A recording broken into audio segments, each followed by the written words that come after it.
Bismillahirrahmanirrahim. Assalamualaikum warahmatullahi wabarakatuh. Salam kedaulatan rakyat.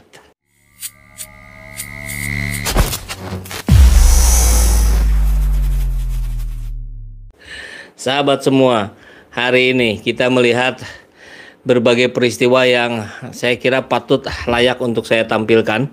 Saya share kepada sahabat semua. Ini menjadi kewaspadaan kita bersama terhadap para pemain survei. Ya, seperti biasa ya, ketika peta politik semakin nampak ya, kubu-kubu semakin kelihatan siapa ada di mana, maka disitulah lembaga survei berperan untuk menggiring opini. Mohon maaf, ini pandangan rakyat jelata saja begitu ya. Nah, kita lihat ini ada penggiringan opini ala SMRC. Dan kabarnya juga saya kira cukup mengerikan, karena dengan berdalih survei kita melihat, ya saya lah minimal dengan beberapa kelompok yang sudah mencoba mengkaji persoalan ini, ada upaya untuk memecah belah rakyat secara kasar tentu.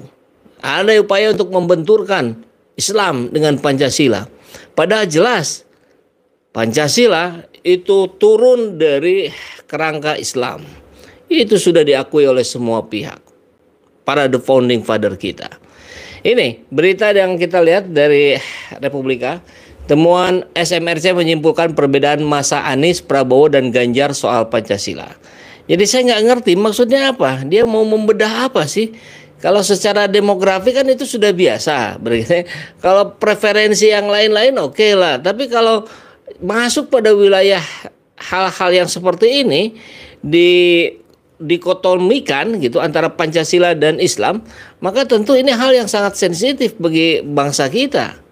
Kan selama ini kita juga sudah tahu hal itu. Nggak tahu kenapa Saiful Mujani, ini namanya mirip lagi dengan saya, orang yang profesor, sudah mau profesor, belakangnya PhD lagi, luar biasa ya. Dan dia adalah seorang guru besar ilmu politik di UIN. Ngeri kali kan? Tapi cara-caranya tidak menunjukkan seorang guru besar. Cara-caranya kasar. Luar biasa. Ini kita lihat ya. Bahkan saya mau mengingatkan saja sahabat semua, ini tweet yang pernah dibuat oleh Saiful Mizani tanggal 29 Juni. Teman yang punya komunitas sering jadi sasaran intoleransi. Bilang .2, gubernur itu sekarang inklusif terhadap berbagai kelompok agama. Saya bilang, kalau nggak ngerti bodoh aja. Orang itu jangankan nyabanin gereja, disuruh makan babi pun dia akan makan kalau bisa jamin dia jadi presiden. Ngeri kan? Jahat bukan? Ini kalimat yang saya pernah tampilkan juga tempo hari di awal Juli ya, tentang persoalan ini. Ini sangat tidak beretika, ini sangat kasar sekali dan fitnah. Mestinya ini kan memang nggak bilang Anies Baswedan, tapi semua orang tahu maksudnya ke sana gitu. Ini kalau dituntut nih bisa berkepanjangan ya. Tapi kan kita tahu Pak Anies itu dibully bagaimanapun, difitnah, dicaci, dimaki, tidak ada respon, tidak ada kemarahan. Ini yang marah malah rakyat gitu. Nah, sekarang kita lihat ya, ini caranya dengan menggunakan survei, tapi kemudian ujung-ujungnya saya kira mendikotomikan gitu, membelah gitu, pro syariat Islam dengan Pancasila. Astagfirullahaladzim. Ini kita lihat ya, kajian SMRC bedakan masa Anies, Prabowo, dan Ganjar sikapi Pancasila dan syariat Islam.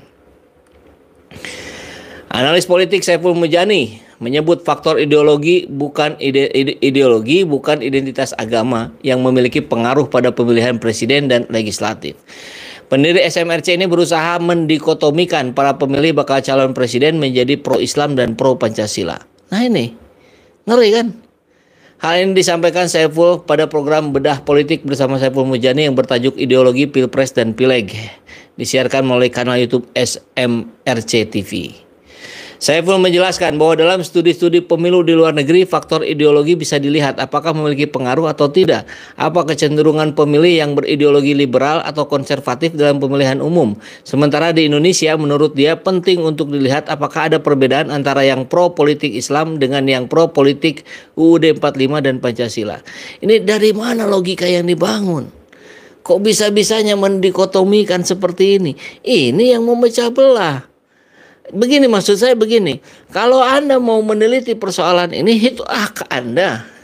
Lembaga-lembaga Anda mau melakukan, monggo silakan. Barangkali ini juga tidak masuk delik hukum, tapi gunakanlah etika. Anda sendiri kan tahu persis bagaimana watak warga Indonesia, bagaimana pola keberagamaan warga Indonesia. Harusnya kalau Anda Saiful Mujani ya mau membuat survei ini, ya jangan dipublikasi, gunakan saja secara internal, berikan saja itu pada lembaga-lembaga yang memesan Anda, begitu kan? Kan kalau kita pesan tolong surveikan, kan dia melaporkan hasilnya, nggak usah dipublik. Kalau dipublik begini, ini yang kerjaan buzzer tuh kan kurang lebih begini, cuman ini pakai alat yang lebih canggih, klaimnya pakai survei. Ujungnya kan sama saja, memecah belah rakyat.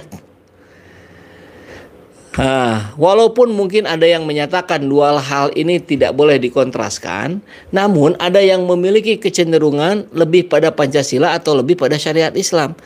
Coba bagaimana cara berpikir seorang guru besar ilmu politik di UIN pula. Kan dia bilang ada yang menyatakan dua hal ini tidak boleh dikontraskan. Tapi ada yang memiliki kecenderungan ini.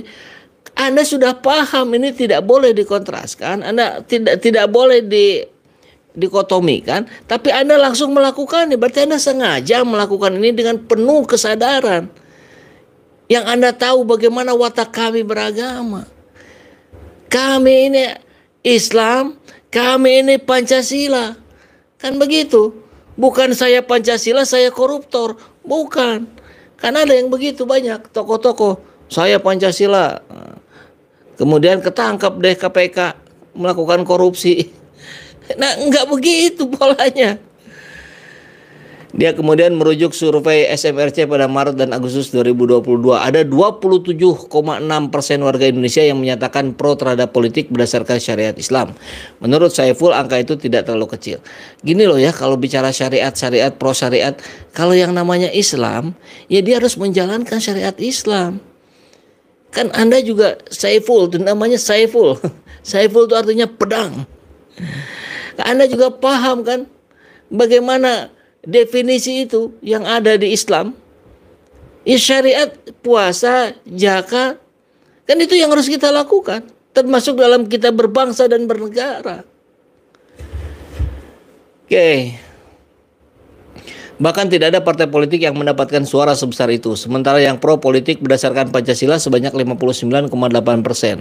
Nah, kemudian Saiful mengkomparasikan terhadap dukungan para kandidat capres yang memiliki elektabilitas tertinggi hari ini. Nah, kemudian dia mulai masuklah gitu kan pada pembedahan seperti dukungan kepada Anies. Saiful menjelaskan dari kelompok pemilih yang menyatakan pro Pancasila sebanyak 23%, sementara dari yang pro Islam 26%. Ini lihat ya dia ngomongnya. Artinya dukungan dari yang pro Islam lebih besar dari yang pro Pancasila pada Anies. Satu ya. Ini pembagian pro Islam pro Pancasila aja itu sudah ngaconya luar biasa. Yang kedua, ini perbedaannya hanya bukan 3% ya. Perbedaannya jauh lebih kecil dari 26 ke 23 ya. Rentangnya sangat-sangat kecil. Tapi dia tidak bilang perbedaannya yang kecil. Dia bilang artinya yang lebih besar ini. Bagaimana frame orang? Bagaimana opini orang terbentuk hasil dari kalimat ini? Ini kan yang mengerikan. Jadi nanti kalau dibilang anggaplah bedanya 1% gitu ya. Pro Pancasila 23%, sementara pro Islam 24%. Disebutlah maka yang paling besar yang pro. Iya paling besar. Tapi bedanya tipis banget gitu. Itu bisa dianggap sama gitu. Tapi oke lah, kita pun jangan terjebak pada lebih besar, lebih kecil yang mana. Yang jelas, misalkan sosok Pak Anies itu saya kira banyak orang sudah merasakan lah, banyak pakar politik juga melihat lah, yang dikedepankan oleh Pak Anies justru kesetaraan. Dan responnya bukan hanya dari Muslim yang mendukung beliau. Ada 70 pendeta di Sumatera Utara yang mendirikan relawan Anies. Apa ini artinya? Ada keberpihakan dari non-Islam. Ada keberpihakan dari umat Kristen, Hindu, Buddha, Konghucu, bahkan kepada Anies Baswedan. Jadi di sini tidak ada persoalan membeda-bedakan agama. Yang dilihat itu adalah beliau orang yang jujur. Orang yang jujur di seluruh agama juga itu yang diharuskan jadi pemimpin. Kan orang yang amanah, orang yang punya leadership yang bagus. Kan itu soalnya gitu. Baik, sahabat semua, kita tidak boleh berdiam diri kalau ada upaya-upaya yang akan memecah belah rakyat, yang akan memecah belah umat. Ingat loh, beberapa dekade ke belakang, anggaplah 10 tahun yang lalu, kehidupan beragama kita tuh baik-baik saja, harmonis, nggak ada persoalan. Kenapa sekarang jadi terus-menerus dibenturkan begini? Ada apa? Kita nggak ada masalah gitu. Islam nggak ada masalah dengan Pancasila. Karena Pancasila turunan dari ajaran Islam. Kalau bicara syariat, ya adanya di Islam. Islam itu kan lengkap sekali gitu ya. Mengatur segala hal. Nah, Pancasila itu kan mengatur bagaimana kehidupan kita berbangsa dan bernegara. Harusnya memahami gitu polanya, bukan kemudian terus-menerus dibenturkan.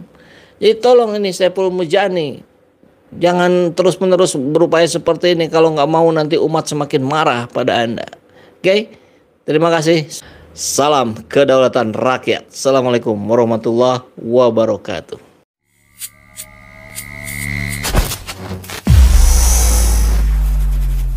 Alhamdulillahirrabbilalamin. Saat ini banyak sekali sahabat-sahabat dari Saiful Zaman Channel yang menjadi patron dari kegiatan ini, yang mendukung, yang mensupport dengan berbagai cara. Luar biasa, via WhatsApp, via grup, via media sosial lainnya. Bahkan tidak sedikit yang kemudian mendonasikan uangnya untuk perjuangan kami di medan dakwah ini. Ya jelas hal ini sangat membantu keberlangsungan channel ini, karena kebutuhan pun kemudian bertambah. Tidak bisa lagi ini dikerjakan oleh 1-2 orang. Kita harus merekrut lebih banyak orang. Dan itu jelas membutuhkan dana yang tidak kecil. Nah, oleh karena itu buat sahabat-sahabat semua yang terus mendukung kami, doakan juga kami untuk mampu istiqomah, untuk mampu terus menyuarakan dan menggemakan suara hati rakyat. Dan seperti biasa, bagi yang ingin membersamai kami dengan membantu operasional channel ini, sahabat bisa mendonasikannya ke nomor rekening yang ada di bawah sini.